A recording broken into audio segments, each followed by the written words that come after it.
पाकिस्तान को मौका नहीं मिलता कि वो हिंदुस्तान पर हमला बोल देता है। ताजा मामला यह है कि पाकिस्तान के बड़बोले गृह मंत्री रहमान मलिक और लश्कर ए तैयबा का सबसे बड़ा आतंकवादी हाफिज सईद, दोनों का सुर मिला हुआ है।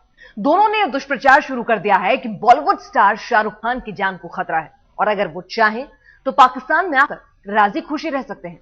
लेकिन किंग खान ने पाकिस्तान को दे दिया है करारा जवाब। बारिशों में बेधड़क तेरे नाचने से, बात बात पे बेवजह तेरे रूठने से, छोटी छोटी तेरी बचकानी बदमाशियों से मोहब्बत करूंगा मैं, जब तक है जान, जब तक है जान।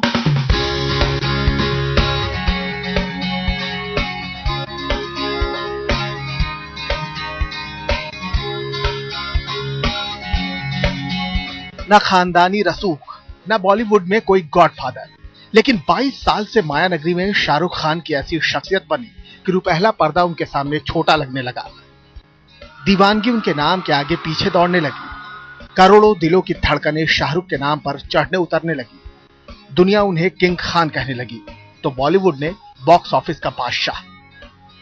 जाति और मजहब की लकीरें शाहरुख की आदमकद शख्सियत की चमक में कभी भी किसी को नहीं दिखी।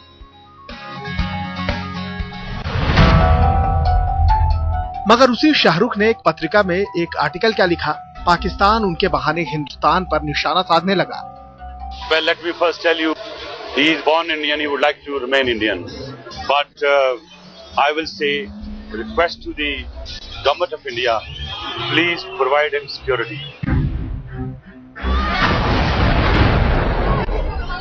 जिस पाकिस्तान में उसकी एक पूर्व प्रधानमंत्री सरेआम गोलियों से उड़ा दी जाती है, जिस पाकिस्तान में उसके एक गवर्नर को सिर्फ इसके लिए गोलियों से छलनी कर दिया जाता है कि उसने पाकिस्तान के कट्टर चेहरे को उदारता का आईना दिखाने की कोशिश की थी, जहां कदम कदम पर आतंक बिछा है और गली गली में मौत नाचती है, वहां के गृह मंत्री इस चिंता में कर रहे हैं कि हिंदुस्तान में शाहरुख खान महफूज नहीं है।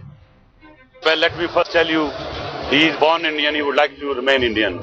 But I will say, request to the government of India, please provide him security. And I would like to request all Indian brothers and sisters and all those who are talking in negative against Shahrukh, they should know he is a movie star. He is loved as a star by the people of Pakistan and he is loved by the people of India. So why to create some kind of hate? Let's bring love. Shahrukh Khan ने एक पत्रिका में लेख लिखा जिसमें सवाल उठाया कि बार बार उनसे देशभक्ति का सबूत क्यों मांगा जाता है। हालांकि उन्होंने कभी ये नहीं कहा कि हिंदुस्तान में उन्हें डर लगता है, लेकिन दिल को ताड़ बनाते हुए पाकिस्तान के हुक्मरान ही नहीं बल्कि आतंकवादी भी शाहरुख की हिफाजत के सुर अलापने लगे।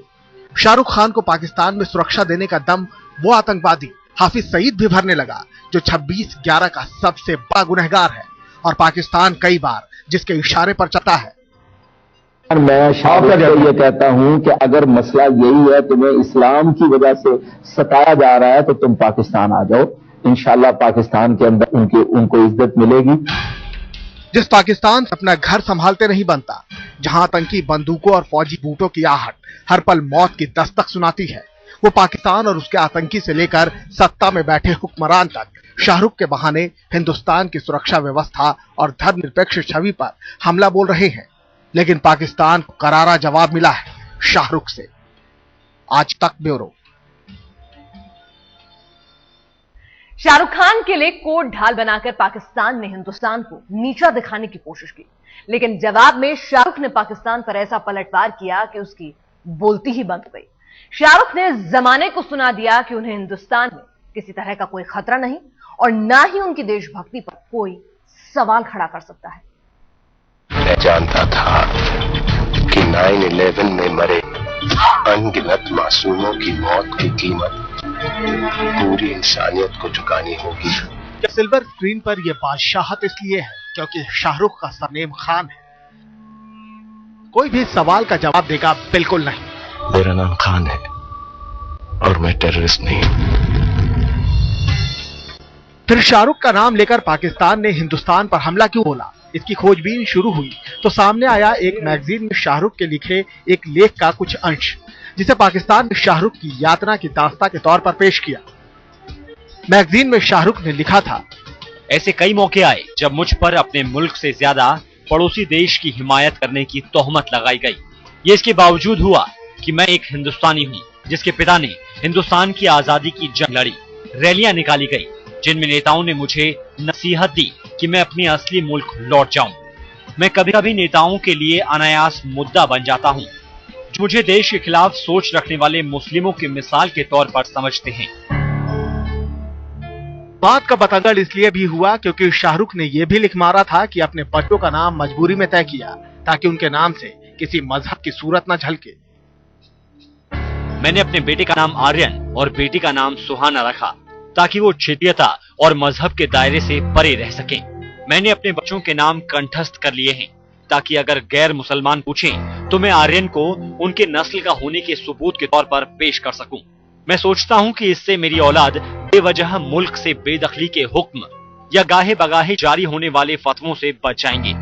खान मेरे नाम के साथ वसीयत के तौर पर जुड़ा है, इसलिए वो इससे बच नहीं सकते। पाकिस्तान के पैतरे से जब दिल का ताड़ बना तब शाहरुख हिंदुस्तान से बाहर थे। वो मंगलवार को मुंबई पहुंचे, लेकिन एयरपोर्ट से सवालों की बौछार के बीच चुपचाप निकल गए। रात करीब 9 बजे शाहरुख मीडिया के सामने थे, अपने लेख की पूरी सच्चाई और पाकिस्तान के सफेद झूठ की पोल खोलने के लिए पूरी तैयारी के साथ। Now to this whole what I call nonsense that is happening around me. Once again, it seems like deja vu. I don't even understand the basis of this controversy. Ironically, the article that I wrote, yes, it's written by me, was actually meant to reiterate that on some occasions my being an Indian Muslim film star is misused by bigots and narrow-minded people who have misplaced religious ideologies for very, very small gains. And ironically, the same has happened through this article, once again. Shahrukh ने पाकिस्तान की ओर से फिजूल की खैरख्वाही जताने की भी खबर है। Nowhere does the article state or imply directly or indirectly that I feel unsafe, troubled or disturbed in my country, India. It does not even vaguely say that I'm ungrateful for the love that I have received in the career spanning 20 years. उन्होंने साफ कहा कि वो हिंदुस्तान पूरी तरह सुरक्षित महसूस करते हैं और उन्होंने अपने लेख में ऐसा कुछ भी नहीं कहा जैसा कि हाय तौबा पाकिस्तान मचा रहा है। I would like to tell all those who are offering me unsolicited advice that we in India are extremely safe and happy. We have an amazing democratic, free and secular way of life. In the environs that we live here in my country, India, we have no safety issues regarding life or material. As a matter of fact, it is irksome for me to clarify this non-existent issue. Shahrukh ने पाकिस्तान को उसका असली चेहरा दिखा दिया, लगे हाथ ये भी साबित कर दिया कि उनकी वतन परस्ती पर सवाल खड़े नहीं हो सकते। आज तक ब्यूरो। शाहरुख खान ने जब पाकिस्तान को करारा जवाब दिया तो पाकिस्तान के गृह मंत्री रहमान मलिक ने अपना सुर ही बदल लिया। शाहरुख के जवाब के बाद रहमान मलिक ने ट्वीट कर कहा, मेरे या शाहरुख के बयान का फसाना बनाना ठीक नहीं। आपसी भरोसे और सद्भावना का ऐसा माहौल बनाया जाए जहां हम प्यार और अमन को बढ़ावा दे सके। शाहरुख का रुतबा और असर इतना बड़ा है कि एक इशारे पर उनकी हिफाजत के लिए लाखों तैयार हो जाएंगे। आप इसे अफसाना मत समझिए, हालांकि हकीकत यह है कि शाहरुख की सुरक्षा के लिए मुंबई पुलिस ने कभी भी कोई कोताही नहीं बरती। शाहरुख ने भी अपनी हिफाजत को लेकर ऐसा कोई सवाल कभी नहीं उठाया जैसा कि पाकिस्तान हाय तौबा मचा रहा है। बॉलीवुड के बादशाह कहे जाने वाले शाहरुख खान की हिफाजत के लिए पाकिस्तान दुबला होता जा रहा है। शायद उसे पता नहीं कि हिंदुस्तान की सरकार उनकी सुरक्षा के लिए कितनी फिक्रमंद है, वो भी आज से नहीं बल्कि कई साल से। ते नेमकं शाहरुख खान काय म्हटले त्याची माहिती माझ्याकडे नाही, पण त्यांना असुरक्षितता वाटायचं कुठलंही कारण नाही। त्यांना योग्य सुरक्षा नेहमीच पोलिसांनी दिलेली आहे, आता सुद्धा सुरक्षा आहे आणि त्यांना असुरक्षित वाटावं असा कुठलाही प्रकार घडलेला नाही। ते काय बोलले त्या गोष्टीची मला माहिती नाही। त्यांना जर असुरक्षित वाटत असेल तर कुठं वाटते, कशाबद्दल वाटते याची माहिती संबंधित विभागातले अधिकारी घेतील। आज की तारीख में भी शाहरुख की सुरक्षा में मुंबई पुलिस की प्रोटेक्शन एंड सिक्योरिटी ब्रांच के 2 जवान 24 घंटे तैनात रहते हैं। यह पुलिस सिक्योरिटी उन्हें तब हासिल है जब खुफिया एजेंसियां रिपोर्ट दे चुकी है कि शाहरुख की सुरक्षा को फिलहाल किसी किस्म का खतरा नहीं।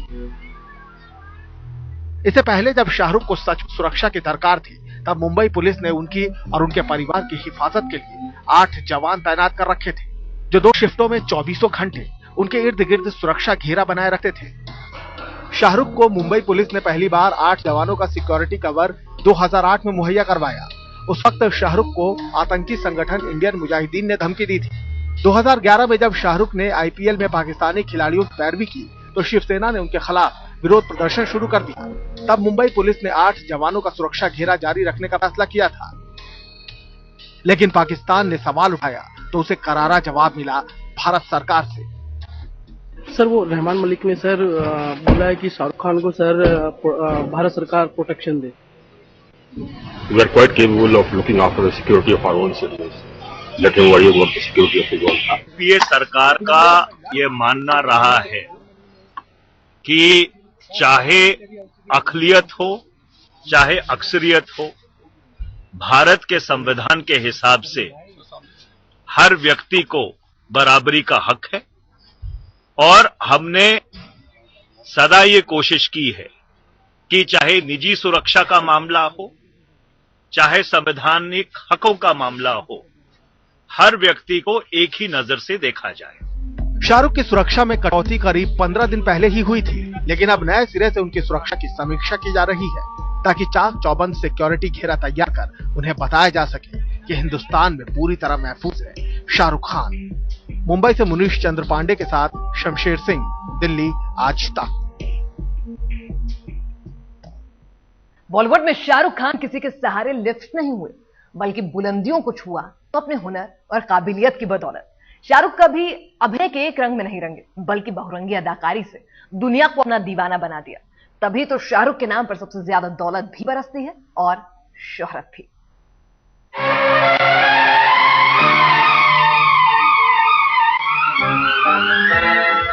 1992 में आई फिल्म दीवाना में इंटरवल के वक्त एक नौजवान की एंट्री हुई, मगर एंट्री इतनी जानदार थी कि जमाना उसकी तारीफ में जाजम की तरह पिच गया। नाम शाहरुख खान, जिसने उसके बाद पीछे मुड़कर नहीं देखा। जादू तेरी नजर, खुशबू तेरा बदन, तू हीरो से बड़ा सुपर हीरो कोई नेगेटिव रोल भी हो सकता है। ये करिश्मा भी शाहरुख खान ने फिल्म डब और अंजाम में कर दिखाया।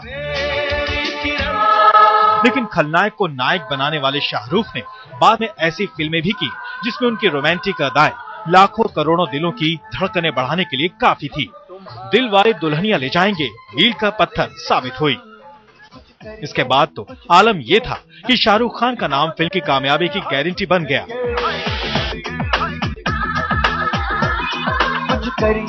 कुछ करिए, बस बस बड़ा बहुत है, अब कुछ करिए।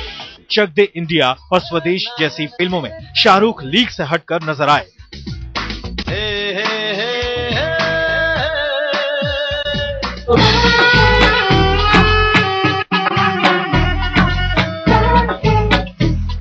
तो ओम शांति ओम के जरिए 40 पार के शाहरुख ने जलवे बिखेरे। अब उसी शाहरुख पर पाकिस्तान का साया पड़ा तो बॉलीवुड की राय कुछ ऐसी है। अरमानों की फरमाइश थी। शाहरुख को किसने सुपरस्टार बनाया है?